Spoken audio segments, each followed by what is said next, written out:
Et la lutte ne fait que commencer. Parce que tous les semaines, il y a une nouvelle loi qui vote. Tous les semaines, l'État est contre nous. Et nous aussi, nous allons être contre l'État. Parce que nous n'allons pas baisser nos bras. Nous allons continuer à se battre. Nous allons continuer à demander nos droits.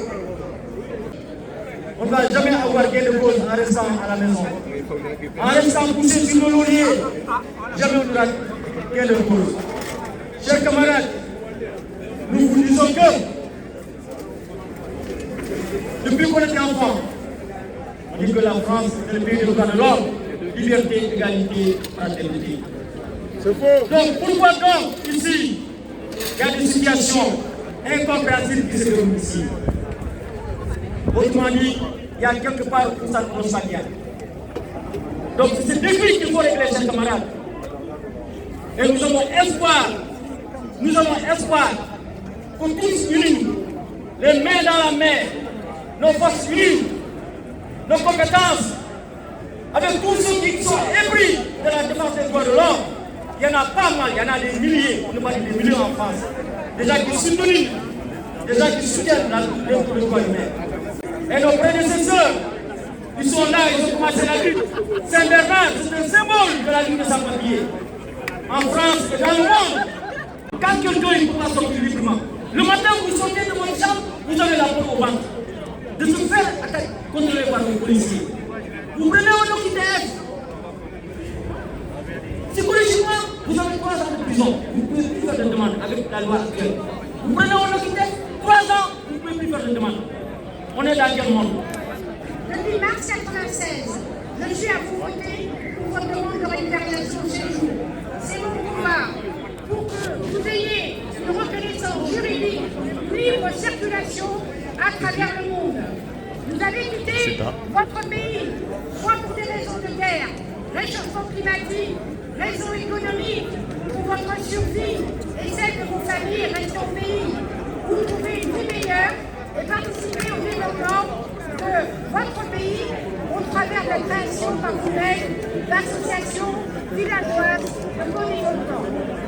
Vous êtes des hommes et des femmes présents sur notre territoire depuis de nombreuses années qui participent par votre travail au développement économique de la France dans les métiers les plus pénibles où il y a pénurie de main-d'œuvre.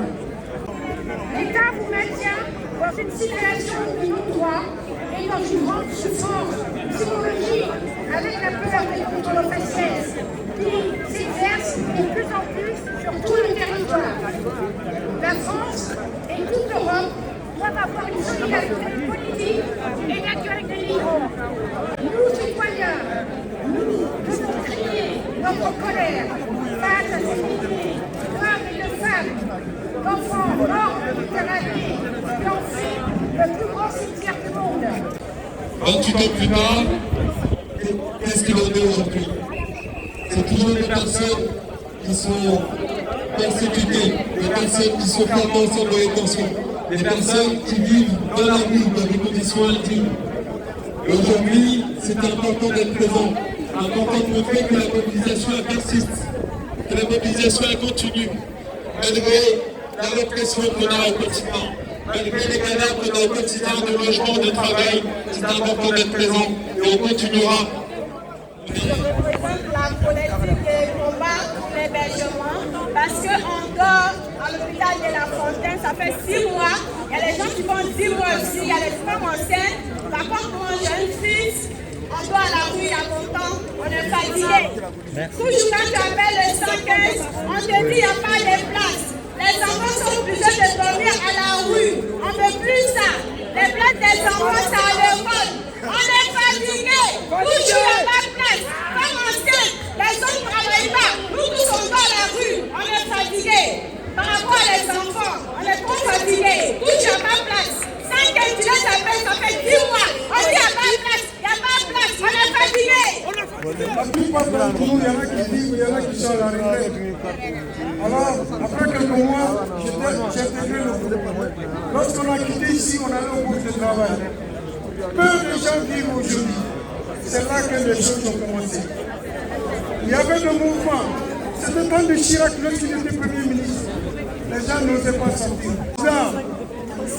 Qui était là à l'époque, Jacques Chirac était président et le Premier ministre. Après lui, il y a Sarkozy qui est venu et c'est jusqu'à nos jours. C'est pour dire aux sans-papiers, si vous voulez croire dans la lutte, ils continuent à croire. Ceux qui veulent intégrer la lutte, ils continuent à venir. Nous, les vieux, nous sommes là. Les puissants d'Arra, nous sommes là. Il y en a qui sont régularisés, il y en a qui sont même morts. Alors, c'est aux anciens qu'il faut remercier. C'est aux anciens qu'il faut remercier.